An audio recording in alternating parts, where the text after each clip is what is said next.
नमस्कार मंडळी, नाथ संप्रदाय या आपल्या युट्यूब चॅनलवर आपले मनापासून स्वागत. मंडळी, प्रथम तर मी दिलगिरी व्यक्त करतो की खूप दिवस झाले मी एकही व्हिडिओ अपलोड करू शकलो नाही. त्यासाठी क्षमा असावी, पण इथून पुढे आपले व्हिडिओ हे रेग्युलर अपलोड होत राहतील. मंडळी, आज मी तुम्हाला एका अशा देवतेबद्दल सांगणार आहे की आजही रात्रीच्या वेळी त्यांचं नाव घ्यायलाही लोक घाबरतात. मंडळी, त्या नावाबद्दल आणि त्या देवतेबद्दल लोकांच्या मनात एवढा धाक आहे की त्या देवास मानणाऱ्या किंवा त्या देवाची भक्ती करणाऱ्या व्यक्तीच्या नादीही जास्त कोण लागत नाही. बऱ्याच लोकांना समजलं असेल की मी कोणाच्या बद्दल बोलत आहे. मंडळी, मी बोलत आहे सुरूलच्या धावजी पाटलांबाबत, ज्यांनाच धावजी बुवा असेही म्हणले जाते. मंडळी, धावजी पाटलांचा एवढा धाक का आहे, त्यांना लोक काय एवढं घाबरतात, याचं कारण म्हणजे तेथे चालत असलेल्या अघोरी परंपरा. जसे की अमावस्येच्या रात्री मंदिरात एक पूजा चालते. सर्व तांत्रिक एकत्र येऊन एक बाहुली समोर ठेवून विशिष्ट मंत्र ठराविक वेळा म्हणून त्या बाहुलीमध्ये टाचण्या टोचतात. आणि असे म्हणणे आहे की पूजा झाल्यानंतर ज्याच्या नावाची ती बाहुली आहे ती व्यक्ती अकाली मरण पावते. अशा आणि यापेक्षाही भयानक विधी या ठिकाणी केल्या जातात. म्हणूनच पश्चिम महाराष्ट्रातील काळ्या जादूचे शक्तिपीठ म्हणून या ठिकाणाची ओळख आहे. या ठिकाणाबाबत जाणून घेण्याआधी धावजी पाटील कोण हे जाणून घेऊया. मंडळी, धावजी पाटलांचा जन्म हा 18व्या शतकातील सांगितला जातो. लहानपणापासूनच तंत्र मंत्र, काळी विद्या अशा गोष्टींकडे त्यांचा कल अधिक होता. पुढे याच वेडाला कंटाळून त्यांच्या घरच्यांनी त्यांचं लग्न लावून दिलं, पण त्यांच्यात कसलाही बदल झाला नाही. आणि याच भानात एक दिवस ते काळी विद्या शिकण्यासाठी कलकत्त्याला निघून गेले. तेथील पुजाऱ्यांच्या सांगण्यानुसार त्यांनी कलकत्त्याला जाऊन कालीमातेला प्रसन्न करून घेतलं आणि तेथूनच काळी विद्याही शिकून घेतली. या सगळ्यात एकूण 14 वर्षांचा काळ गेला. त्यानंतर त्यांना आपल्या गावाची ओढ लागली. थोडे दिवस तेथे राहिल्यानंतर ते आपल्या गावी परत आले. संसार अर्ध्यावर टाकून गेलेल्या नवऱ्याला बघून त्यांची बायको त्यांचा रागराग करू लागली. गावातील लोक सुद्धा त्यांना घालून पाडून बोलू लागले.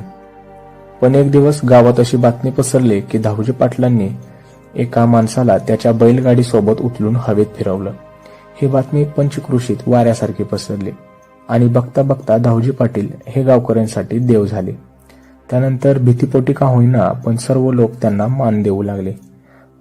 लोक त्यांच्या दर्शनासाठी त्यांच्या घराबाहेर रांग लावू लागले.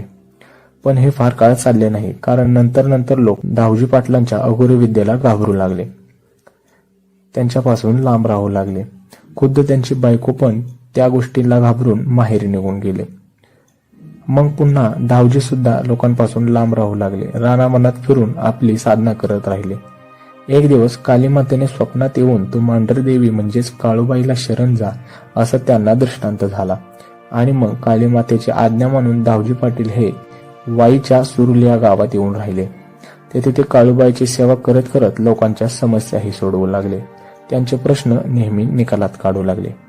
आणि तेव्हापासूनच धावजी म्हणजे भूतांचा कर्दन काळ अशी त्या भागात त्यांची दहशत निर्माण झाली. सगळं सुरळीत चालत असताना अचानक त्यांनी त्यांच्या भक्तांना बोलवलं आणि मला जिवंत समाधी घ्यायची आहे, तयारी करा असे सांगितले. ते ऐकून त्यांचे भक्त व सेवेकरी चकित झाले.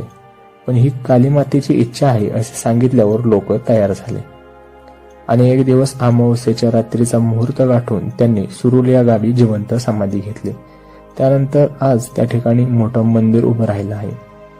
त्यांचं हे मंदिर काळ्या विद्येसाठी प्रसिद्ध आहे. आजही येथे त्यांच्या अघोरी प्रथा जपल्या जातात, वाढविल्या जातात. आज सुद्धा लोक आपल्या घरादारावरील भूतबाधा, वाईट शक्ती दूर करण्यासाठी धावजी पाटलांच्या मंदिरात येतात.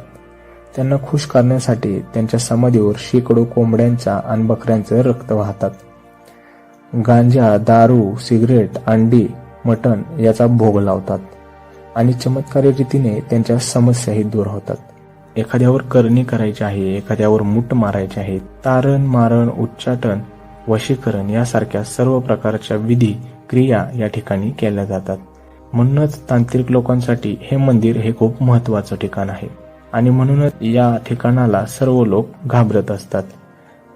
जी व्यक्ती त्यांची भक्ती करत आहे त्या व्यक्तीच्या नादी जास्त कोण लागत नाही. असे हे दाऊजी पाटील, जेवढे रागीट तेवढेच प्रेमळ, जलद भक्तांचे ऐकणारे आणि त्यांचं म्हणणंही ऐकायला लावणारे असे देव आहेत. एकदा तुम्हीही येथे भेट देऊन आपला अनुभव आम्हाला शेअर करा. आणि ही माहिती जर आवडली असेल तर व्हिडिओला लाईक करा, शेअर करा आणि आपल्या चॅनेललाही सबस्क्राईब करा. अलख निरंजन आदेश.